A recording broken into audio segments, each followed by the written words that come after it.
recherche d'informations sur Internet est un sujet vaste qui peut s'envisager pourtant de façon très simple. Soit vous recherchez une information déjà connue, le numéro de téléphone de votre banque, le site web de l'école des enfants, ou une information sans grande conséquence, une activité à entreprendre le week-end prochain, la météo. Dans ces deux cas, peu importe le moteur utilisé ou les stratégies mises en œuvre, dès que vous avez l'information, c'est en ordre et le plus rapidement sera le mieux. Par contre, si vous recherchez des informations précises ou capitales dans le cadre de vos activités professionnelles ou de vos hobbies, autant être certain de disposer du meilleur, des renseignements les plus pertinents. Le nombre de contenus sur Internet est en croissance constante. Chacun peut y contribuer librement comme éditeur sur tous les sujets et dans toutes les langues. C'est très positif, mais vous devez en tenir compte. Tout ce qui est publié n'est pas pour autant vrai et fiable.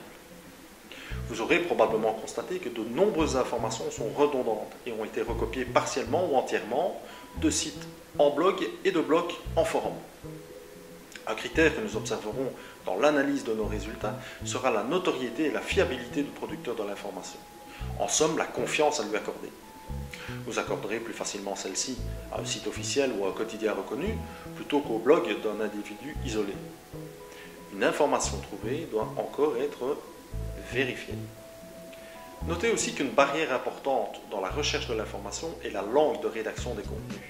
Par défaut, vous n'effectuez votre recherche que dans votre propre langue et vous pouvez ainsi passer à côté de contenus très utiles mais rédigés dans un autre langage. Le défi consiste à retrouver l'information utile et exacte dans cette masse colossale de données qui aujourd'hui revêt différentes formes, des textes, des photos, des vidéos et d'autres supports encore.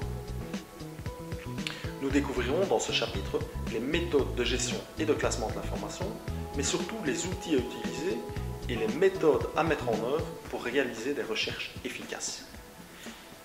Merci de votre écoute, bonne journée.